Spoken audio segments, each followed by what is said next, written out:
Good morning, everyone. Yesterday, both Annie and I were on the walking wounded list. In fact, we weren't even walking, we were just flat on our backs in bed. But my Tai Chi brother Michael Shea covered for us in the morning Qigong class, and Jill and Barbara were there.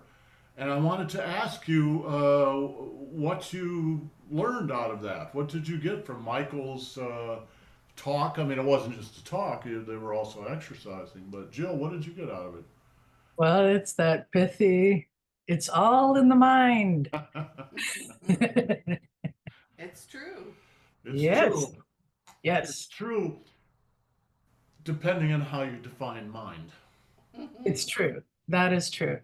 But what I found interesting was this, oh dear, what was the concept of that you were the gardener, Yeah.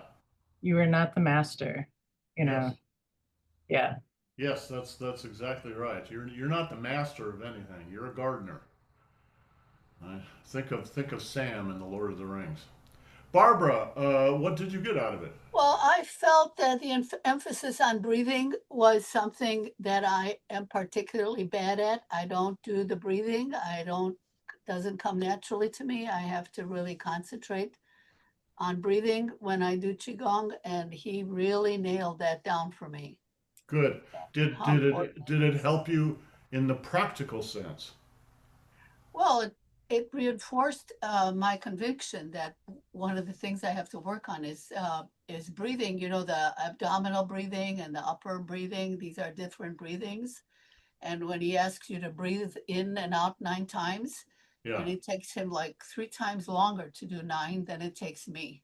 Yeah. I I kind of gasp my way to nine, and he just lets it take as long as it's going to take. You know, that's So that's I got to learn. interesting. I'm sorry. And I what? have to learn to slow down. The breathing tech, learning to breathe naturally. You would think would be the easiest thing in the world, but it actually requires some work. Yeah. Um, what I want Annie wanted to do stick today, so we'll do stick. My energy level is still only about 75% this morning. So I think after that maybe we'll do some Hunyan Qigong or maybe a combination of Hunyan and Fangzhong Gong. And maybe we'll pick up on the issue of breathing because as with everything that one talks about in Tai Chi and Qigong, um, you have to be careful about it.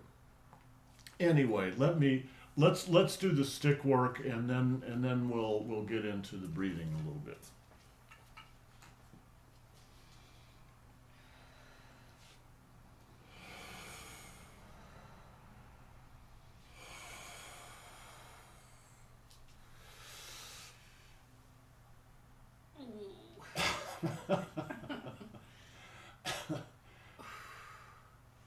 Yeah, but it feels good. It hurts good. I'm laughing because Annie was groaning at lifting her arms over her head because they're still sore from the shots she got the other day.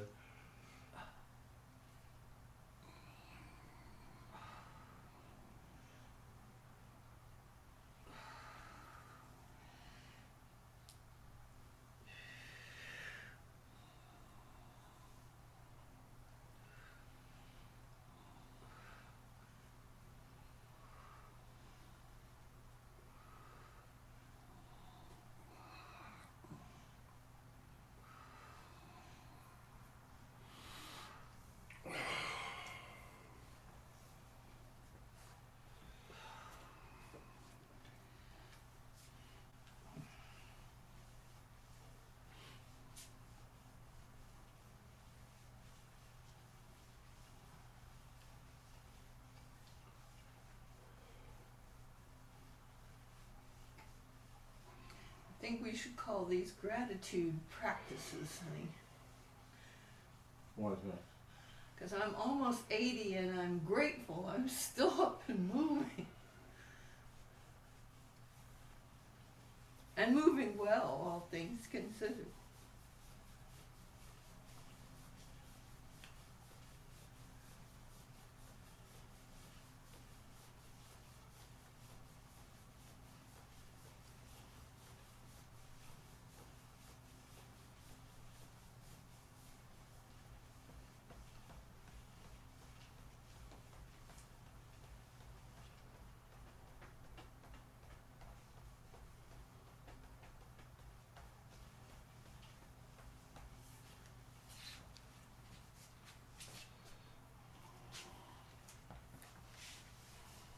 Oh.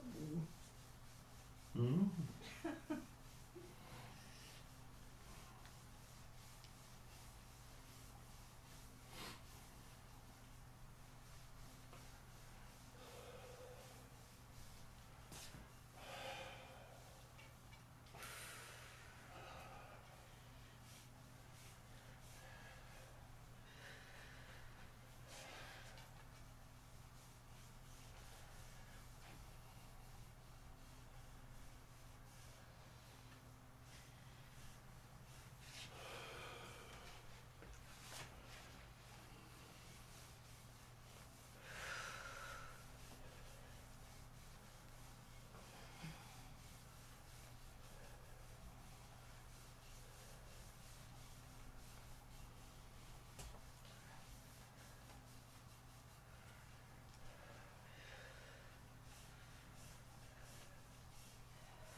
And the other side.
Lee circles.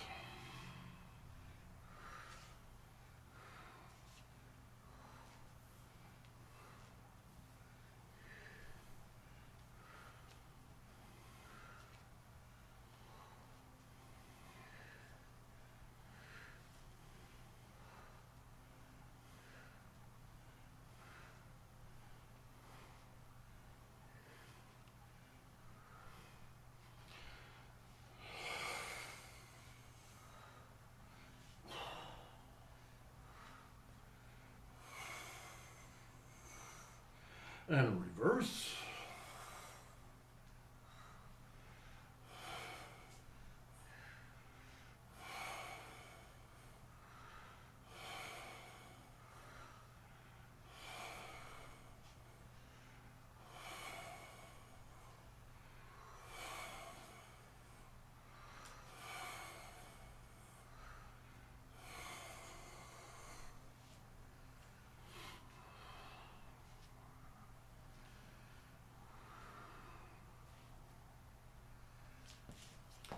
And shoe circles.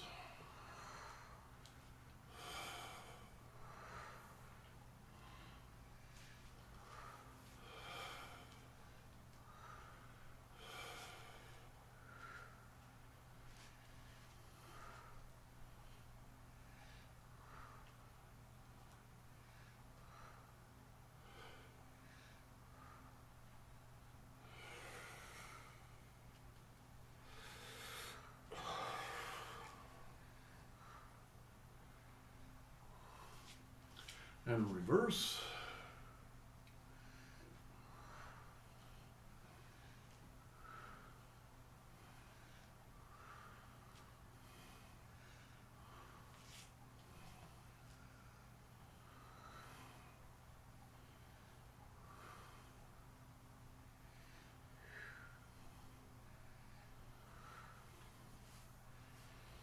And ping circles.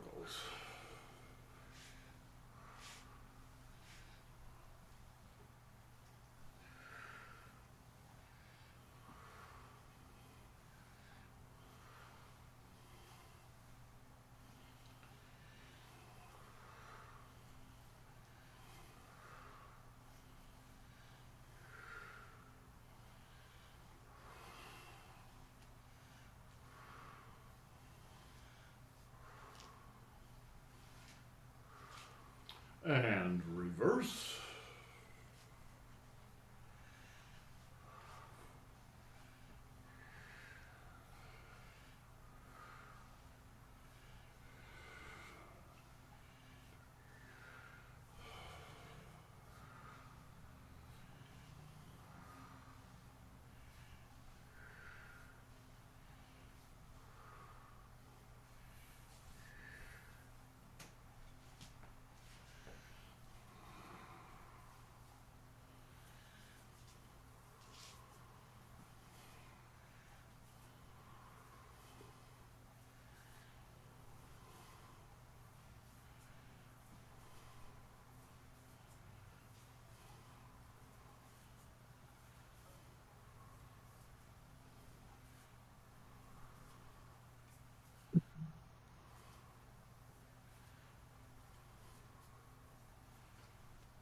And reverse.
And block.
Okay, you can That put away felt your good. sticks. Felt good? That felt good. It actually takes a little out of you, doesn't it? It does. Oh, Malcolm, I remembered another one that was like, oh, was this idea of the three dantians, the top and bottom being fixed and the middle one being movable. So like when you're like, I guess, when you have the thoracic piston, it's that idea of the top. Yeah. He's That's, like, I always was focused on the bottom dantian and the middle one, but just at the lower part, never thinking about the stretching at the top. yeah, well, that's a good metaphor that he was using. So for those who weren't there, Michael was talking about closing and opening the body. And the metaphor that he was using was consciousness of the three dantians. The lower dantian, now, what the lower, the middle, and the upper dantian is depends on the school of thought. Right? The one that we use is a little different than what everybody else uses. That's partly because it's a martial art. So very often the middle dantian is considered to be the heart, or actually the solar plexus. Right? We consider it to be the dantian underneath the navel. You have many dantians in the body, not just one. But we call this the dantian because it's the center of the whole system. So in our system, right, the lower dantian is actually the root chakra. The middle dantian is the navel chakra, and the upper dantian is the third eye. There are other ways to do this. That's just the way we're doing it. It's not right or wrong. It depends on what you're trying to accomplish. And what Jill was saying is, by keeping those 3 points in mind, you can do the opening and closing of the body using those 3 points as reference points. And it's very simple, but it is effective. The upper dantian, third eye really, and the crown chakra too, and the lower dantian kind of are stable.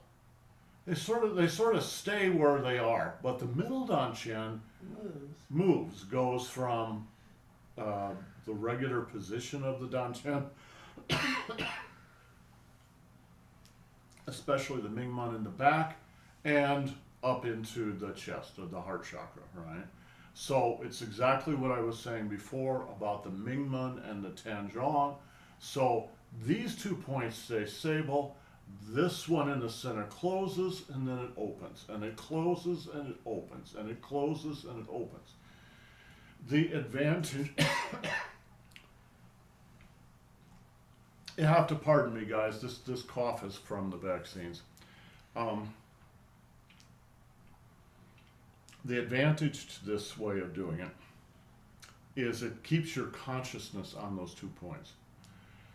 Most commonly, people lose the upper point. They just sort of forget about it.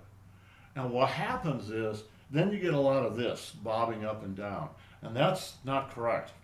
It doesn't work well in Qigong, and it really won't work in Tai Chi. You have to keep an awareness. In Yang style, they say keep the top of the head suspended. And by suspended, and they use like there's little threads that are holding your head up, right? I don't like that idea, that metaphor of pulling the head up from here, because it's not from outside, it's from inside. But what happens with that is it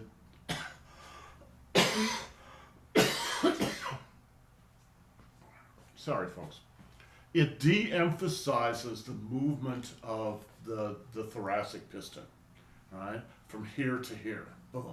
So Jill, I would say do both of them, right?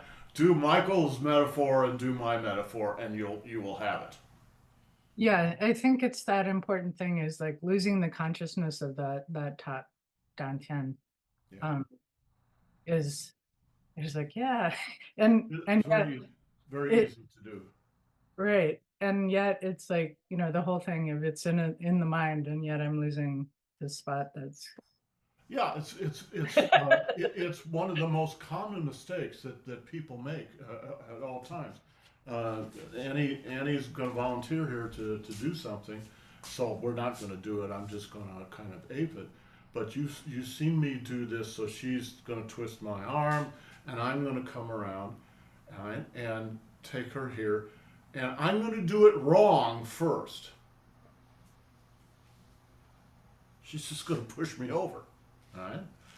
Because I've lost consciousness of the up. It's not just consciousness of the top of the head. It's consciousness of an upward going energy that Ting ting jing jing. shuling ding jing. All right.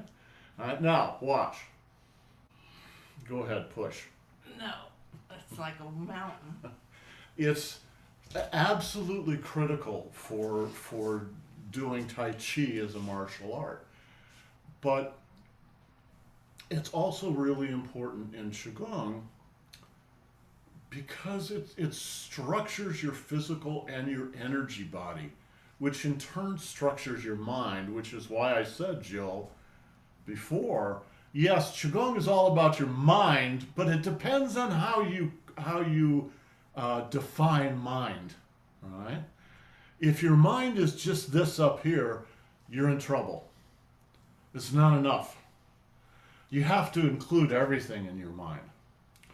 It's the way we look at it in this tradition is kind of hierarchical. Your physical body fits inside your energy body. Your energy body fits inside your mental body. Your mental body fits inside your spiritual body, right?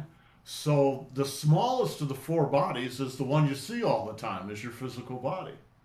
Bigger than that is your energy body. Bigger than that is your mental body. As long as your mental body includes your whole energy body and your physical body, that's great. If it just is something inside your head here, you're going to run into trouble.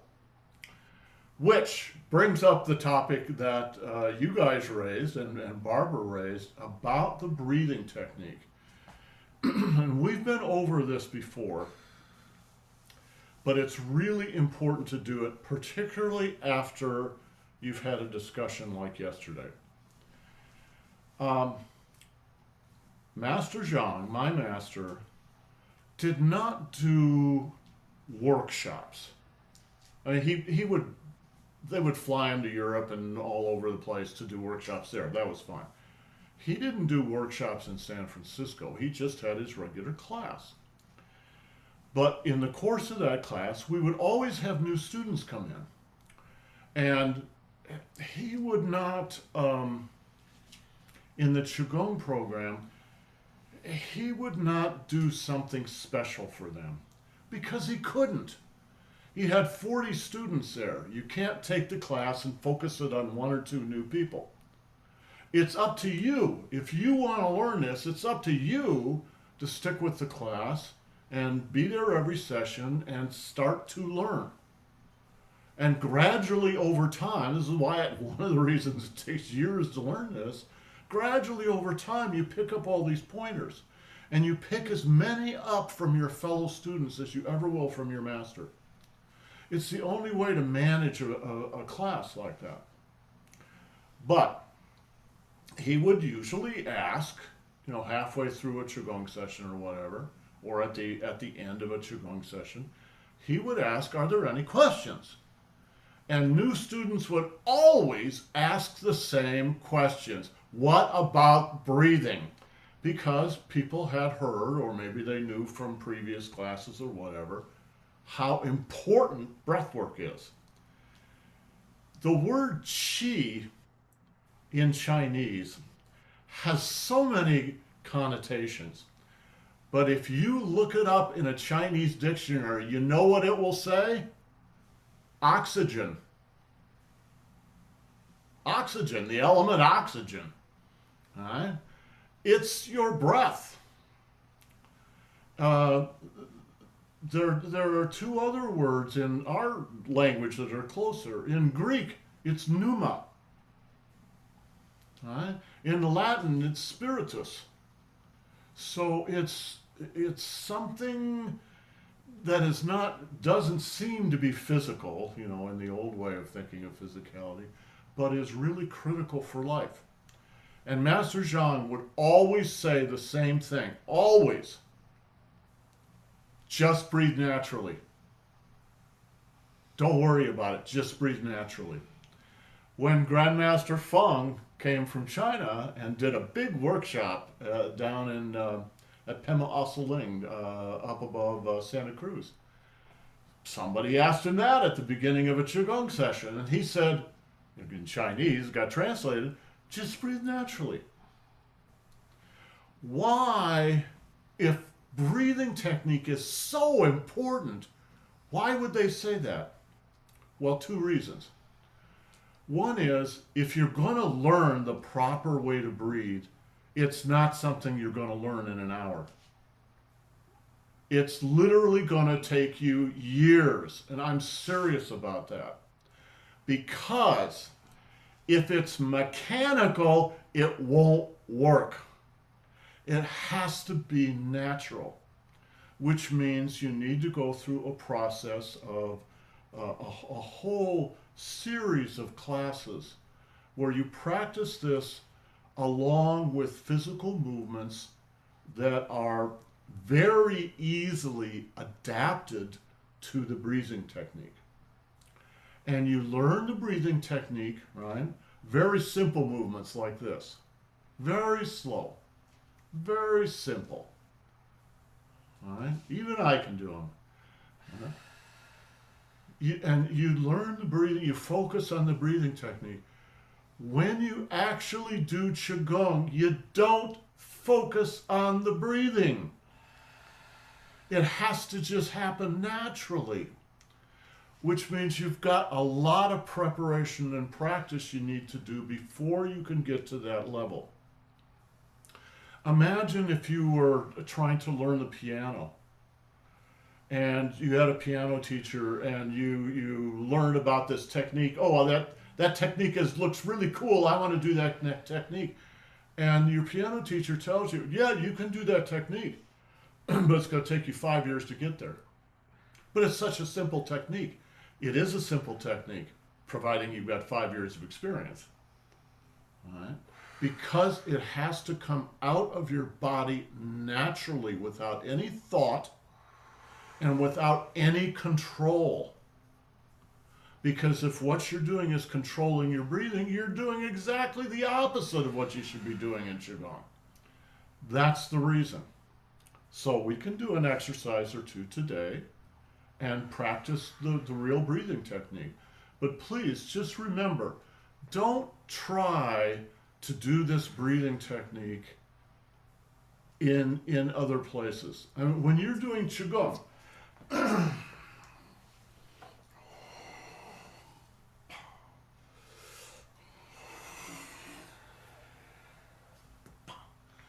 you should be using that breathing technique. But if any of you tried to do that, you wouldn't be able to. Nobody would be able to. Because it literally takes 10 or 15 years of doing the other for this to just happen naturally. And it's not, let me emphasize this, it is not mechanical. It is not 1, 2, 3, 4, 1, 2, 3, 4, 1, 2, 3, 4. You can't do that in Tai Chi. You can't do it in Qigong. It just has to flow out of you or into and out of you. So let's try it with a really simple movement. The two routines that we do that work pretty well with this, quite well, are Fang Zhong Gong, make relax exercise, and Hunyan Qigong. Because both are very simple and they're very slow. And because they're simple and slow, you can actually adjust your physical movement to match your breathing technique. Don't adjust your breathing to meet your physical movement. Adjust your physical movement to meet your breathing. Okay, the breathing. We've been through this before, but we'll do a really quick version of this. This is called baby breathing or reverse yogic breathing. And another way to say it is this is really deep breathing. Right? So it's breathing into your dantian.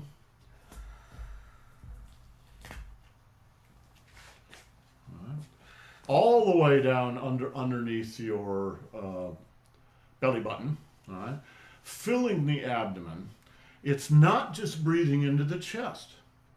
It's breathing all the way down. And I've been through this, but we'll do it again. But be careful and don't get lightheaded. Well, that's one of the problems is when you try to do this, you can be mechanical about it and actually hurt yourself. All right, so here's my upper diaphragm, right? Kevin, did you have a question?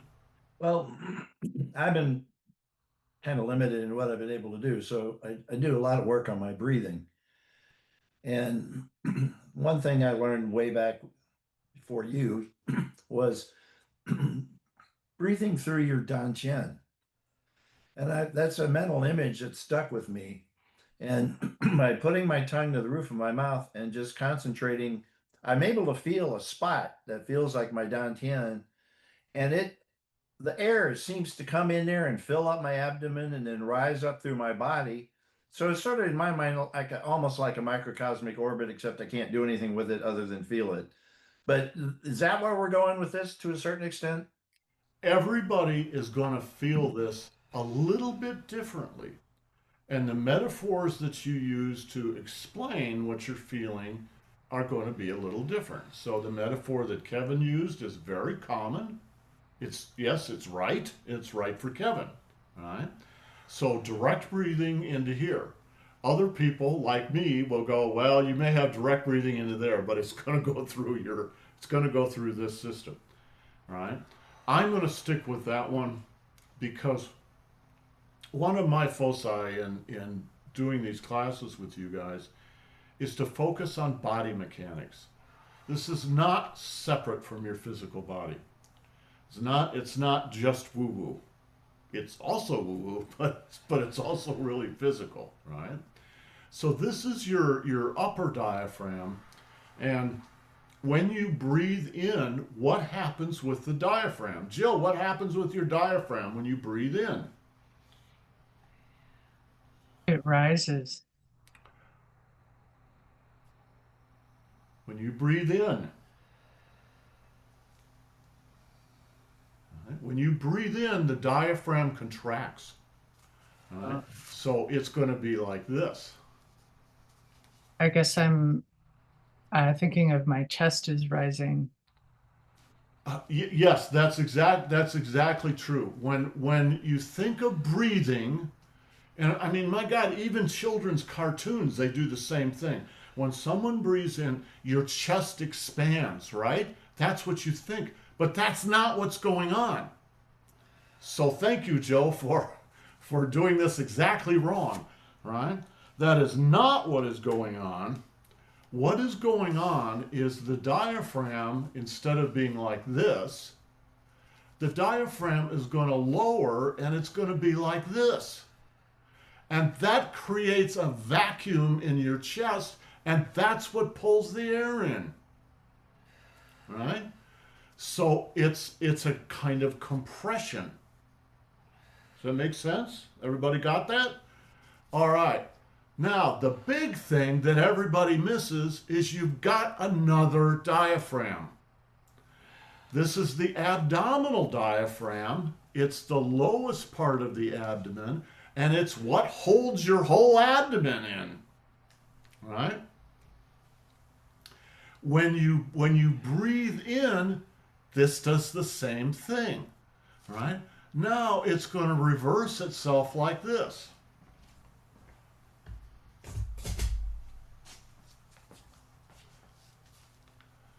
Right? So now, sorry, my upper diaphragm is right. They're both going in. That's a compression. But that compression is what draws the air in, and it doesn't just go into the upper chest. It also goes down all the way through the abdomen.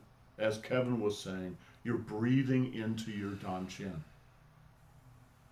There's nothing complicated about this. It's the simplest thing in the world. And you're welcome to go look this up on Google. look up this. Master Zhang used to say, pull your asshole up. Right? Because the pelvic diaphragm, the pelvic floor, is the largest set of muscles in the body. Think about this. Everything is sitting on this. Something's got to hold it up. These are huge muscles down here, including the sphincter muscles that is your anus. So he would say, when you breathe in, right, you lift your anus. It's very, very, very slight. Almost something more you feel in your mind than you feel in your body. You don't go, you don't do that. All right? It's just very light. But, all right, this is breathing in, then breathe out. Breathe in, breathe out, breathe in, breathe out. Is this clear? The whole idea is this is just half your breathing apparatus. You got to get the other half working too. If you do that and you do it consistently over time and with some exercises, you will notice a huge difference. For those who have done this and explored this, it's like somebody turned the oxygen on.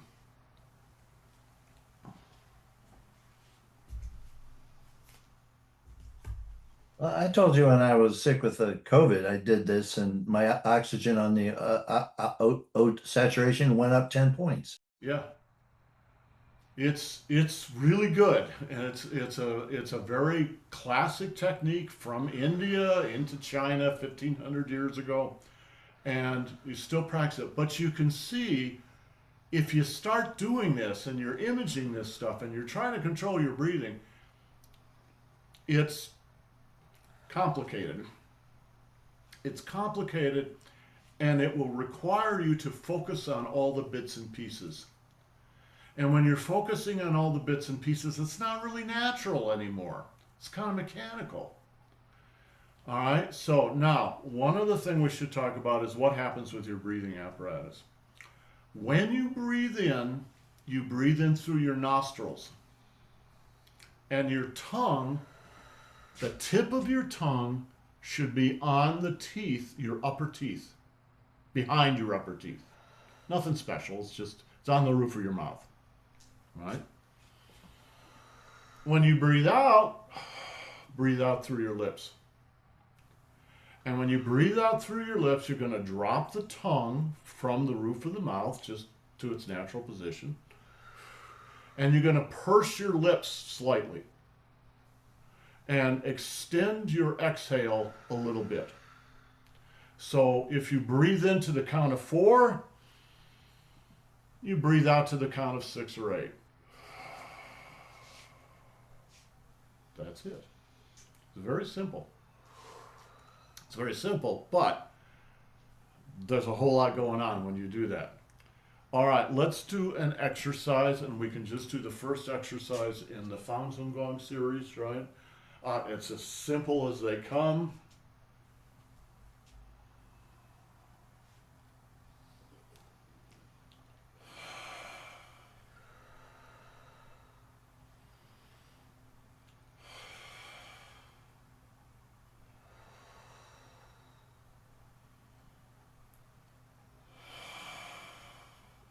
So, the mistake that everybody makes, and this is why Masters Feng and Zhang did not want to do this in class, because then the class needs to be about the breathing technique and you're going to spend all day doing it. You think you think that each cycle of movement should be a cycle of breathing. Breathe in, breathe out. Breathe in, breathe out.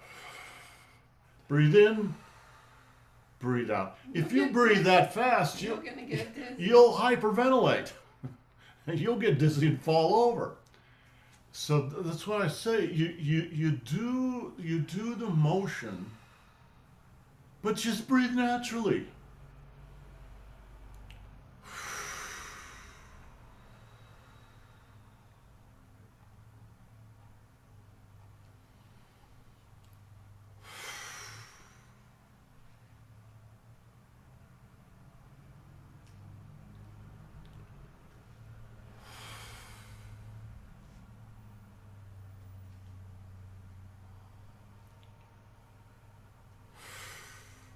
So, was watching myself there.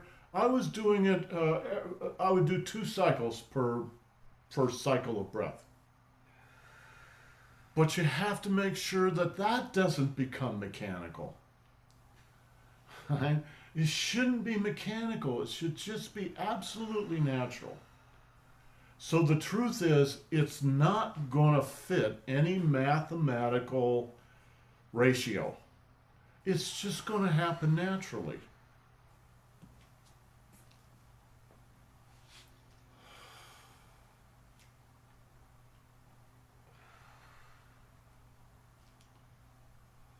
I can still feel my ribs are still healing, honey.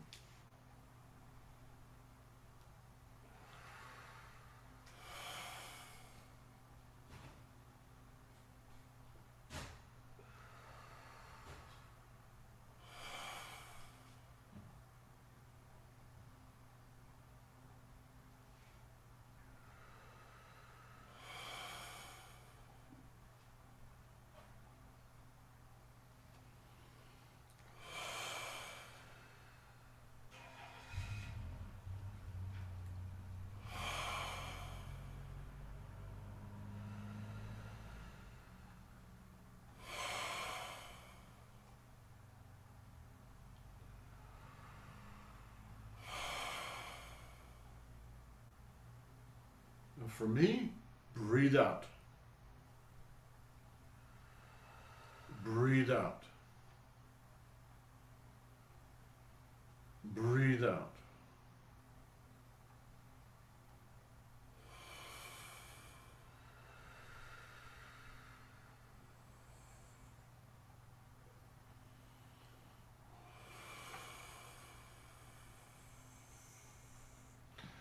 But you'll notice, if you're watching yourself while we're doing this, it feels kind of mechanical because the first practice sessions are.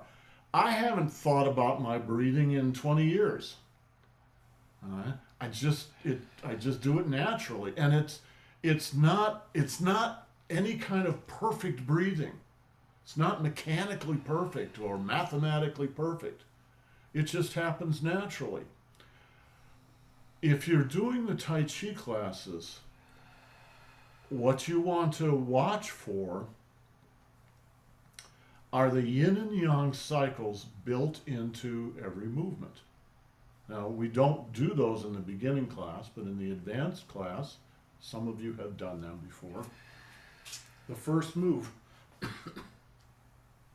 breathe in, breathe out. Breathe in, breathe out. Breathe in, breathe out. Breathe in, breathe out. Boom. Very simple. Now, the first move is genuinely very simple, so makes it very, very easy. But the basic idea is when you're going to exert energy out from your body into the world, you'd naturally breathe out. All right? So that's what you're doing.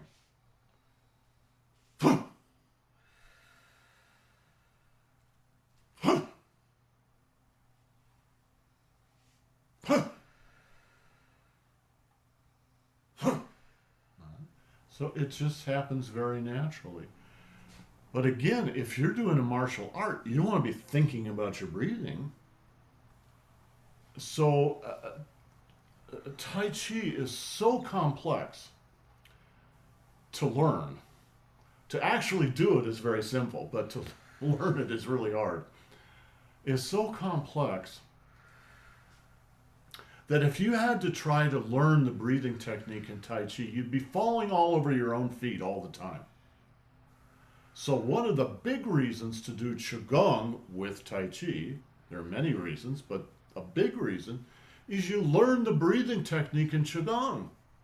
And then you import it into your Tai Chi. And it doesn't happen because, well, I'm thinking I'm going to pick this up and import. It just happens because you've gotten it in your soul. Right? You just have that natural awareness of compression, expand, compress, expand, which is, Jill, it's exactly the opposite of the metaphor that you mentioned, which is everybody's common metaphor. That when you breathe in, you expand, but no, that's not actually what's happening. When you breathe in, you're compressing. So you think about this. When you breathe in, you're actually compressing inside. All right? When you breathe out, that's when you relax. And that's why this is so important for Qigong. Breathing in creates a certain kind of tension. And then when you breathe out, you just relax. And after you do that a half a dozen times, you will kind of just naturally let go of all the day-to-day tension that you've been carrying around with you. All right? Tense, relax. Tense, relax. Tense, relax. All right? Okay, any questions? All right, so maybe tomorrow we'll take one or two exercises from our regular series and just try it a little bit. And you all can, in any of the classes that we do, you can try a little bit of this, but don't force yourself to do anything. Just play with it a little bit and then see what happens. That's the best way to do it. Yes. Last weekend, Malcolm and I watched a documentary on how the earth came to be. And I wanted to mention it to you because it shifted my perspective. I've been really, really upset about reality, what's going on in our country and the world. And it was able to shift my reality by reminding me how tiny this planet is, how magical this planet is, how incredible that this planet exists and we exist, how incredible that is. And it's not that I'm not still upset about everything, because I still am upset about it, but it provided a little bit of distance. It provided some distance around me, some protection around me, so that it doesn't affect me quite as hard as it was. So I recommend that you go and look at this documentary on how the world was created. It's not that I didn't know this stuff, because I did know a lot of it. I didn't understand the role that Jupiter played. Jupiter. Holy moly. That is an incredible story. Jupiter is the thing. Jupiter is still protecting us. The story of Jupiter in relationship to the Earth is kind of unbelievable. It is. And the fact that all of these things happened in a particular sequence. When you see the whole story, it's like, you've got to be kidding me. Who would write this story? It's unbelievable. Anyway, we're going to watch that in January, because we're going to do Earth Body again. a little more sophisticated version this time, I hope. We'll watch it again. But Annie has mentioned that It several really times. did. It totally shifted my relationship to reality, what's going on right now. And I felt like it helped me. Yeah, Definitely it helped me too. When you get And a staying little off the news helped when you me get a too. little perspective and you stay off the news, then things will get better. Yeah, Yes. Kevin. So you're talking about don't force this, etc. Chen Chang came to the studio in San Francisco and gave a lecture, and he was talking about how he starts up everything in the morning. He kind of goes like that, and he says it's like starting a car, starting a car. Well, what I didn't hear in this lecture was do it once, and I thought, well, you just so I walked along Christie Field like freaking 2 miles doing this, and I almost killed myself. It was Yes, exactly. So it's like starting an engine with an old pull cord. You just pull it once. Once the engine's started, you leave it alone. You don't keep pulling it, right? Yeah, that's a good story. And that brings up something else, and this really why I was saying to this naturally don't force anything. It is possible to hurt yourself when you do these kind of things if you don't understand what you should be doing and what the limitations are. So Kevin took a quite a vigorous exercise that you might do once in the morning and did it. I don't know how many times did you do it in a 2 mile walk. I don't want to think about But I mean, we're laughing about it, but the truth is, it could exhaust your chi energy, and you could end up with a cold or the flu or something because those opportunistic infections are always swimming around, just waiting for one of us to let our guard down. When you do, there's actually a phrase in Chinese, and I don't remember the Chinese, but I remember the translation. Opening the fire door and letting the devil in. Oh man. What it means is you've overextended yourself way too far, and the devil means something bad coming in. Don't do that, guys. I've only known one person who's done that, but chi she did it really psychosis. good. Yeah. Okay, guys, have yourselves a great day. We'll pick it up again tomorrow. Ciao.